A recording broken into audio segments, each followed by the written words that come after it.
नमस्कार, आप देख रहे हैं तेज खबर 24 और वक्त है खबरों का। रीवा के श्यामशाह मेडिकल कॉलेज के अंतर्गत आने वाले संजय गांधी अस्पताल सहित सभी अस्पतालों में अब चिकित्सकीय व्यवस्थाओं पर ग्रहण लगने के संकेत मिल चुके हैं।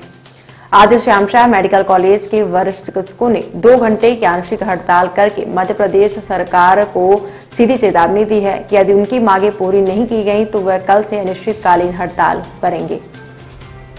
अपनी 3 सूत्री मांगों के संबंध में बताते हुए डॉक्टर पुष्पेंद्र शुक्ला ने कहा कि पूरे मध्य प्रदेश में चिकित्सकीय सुविधाओं का अभाव है। यदि 40 मरीजों को देखने की कैपेसिटी चिकित्सकों में है तो 150 के करीब मरीजों को अतिरिक्त वह सेवा दे रहे हैं। डॉक्टर पुष्पेंद्र शुक्ला ने कहा कि मरीजों की सेवा करना हमारा धर्म है, लेकिन मध्य प्रदेश सरकार हमारी उपेक्षा कर रही है। वरिष्ठ चिकित्सकों का कहना है कि मेडिकल कॉलेज में पदोन्नति 20-20 वर्षों तक नहीं होती और वह एक ही पद पर सेवा देते हैं, अपना समय व्यतीत करते हैं। ऐसे में तकरीबन 50% चिकित्सक नौकरी छोड़कर अपनी प्रैक्टिस कर रहे हैं। दूसरी ओर एडमिनिस्ट्रेटिव सर्विस के लोगों को निगरानी के लिए लगाने की बात कही जाती है, जबकि उन्हें इस संबंध में किसी भी तरह की जानकारी नहीं होती। यदि अस्पताल में चिकित्सकों की स्थिति पूरी हो तो वह अच्छा रिजल्ट दे सकते हैं। आज सरकार को जगाने के लिए वरिष्ठ चिकित्सकों ने 2 घंटे की सांकेतिक हड़ताल की और कहा कि अन्य राज्यों में डीएसीपी नियम के तहत चिकित्सकों को पदोन्नति दी जा रही है, तो फिर मध्य प्रदेश में क्यों नहीं। Dynamic resort career progression scheme यदि मध्य प्रदेश में लागू की जाए तो चिकित्सकों को समय पर उनका अधिकार मिल सकता है, जिससे चिकित्सक डिप्रेशन में नहीं आएंगे और लोगों की अच्छी सेवा कर सकते हैं।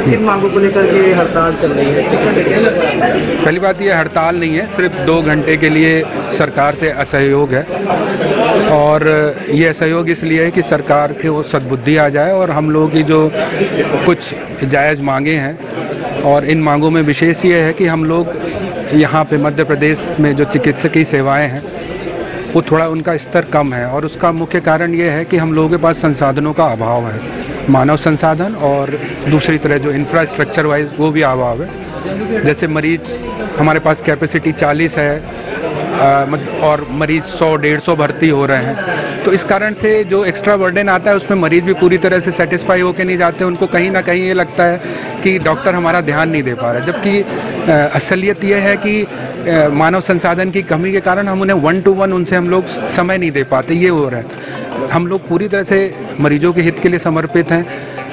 हम अगर उनसे प्रॉपर किसी तरह अपने समय अभाव के कारण बात ना कर पाएँ तब भी हमारा ध्यान उनके उचित इलाज में रहता है।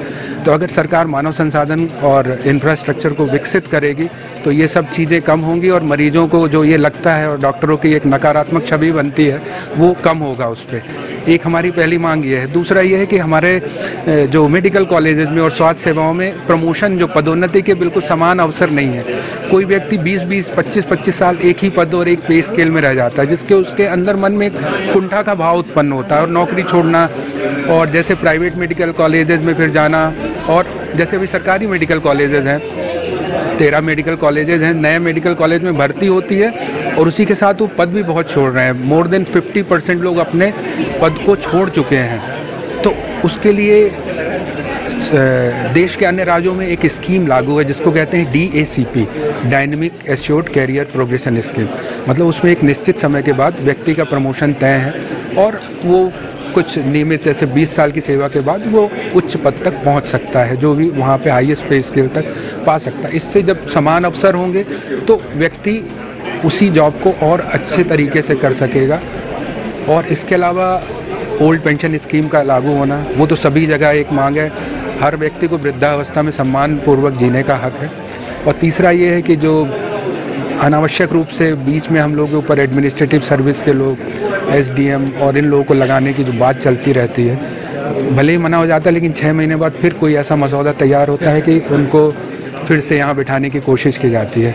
उनको इस विषय में कोई नॉलेज नहीं है, वो आके सिर्फ काम को बिगाड़ते हैं। हम लोग बहुत अच्छा काम कर रहे हैं, सीमित संसाधनों में मेरे ख्याल से हेल्थ सर्विसेज हम लोग बहुत उच्च स्तर की उन्हें सेवाएं दे रहे हैं और आप देखेंगे साल दर साल इन सेवाओं में वृद्धि ही हो रही है। आप अगर हमारे OPD के जो आंकड़े हैं उन्हें देखें, हमारे ऑपरेशंस के आंकड़े देखें, इन पेशेंट देखें, और मरीजों की जो सुविधाएं हैं आप लोग खुद महसूस कर रहे होंगे कि रीवा शहर और प्रदेश में बढ़ रही हैं, लेकिन बस यही है कि सीमित संसाधनों के कारण मरीजों को जो सेटिस्फेक्शन होना चाहिए और डॉक्टरों के प्रति जो उनका एक वो होना चाहिए वो नहीं मिल पा रहा है और हमारी नकारात्मक छवि बन रही है। तो हमारे जो इस आंदोलन का उद्देश्य है वो है चिकित्सक बचाओ चिकित्सा बचाओ, और इस आंदोलन में प्रदेश के 13 मेडिकल कॉलेज और समस्त स्वास्थ्य सुविधाएं से जुड़े हुए चिकित्सक हमारे साथ हैं। और हम ये नहीं चाहते कि कल हमें आज हमारी अगर मांगें पूरी नहीं होती, मांगे पूरी क्या बात करने के लिए भी अगर हमें बुलाते हैं और कुछ हमें पॉजिटिव मिलता है तो हम आंदोलन बिल्कुल नहीं करना चाहते हैं। हम ये नहीं चाहते कि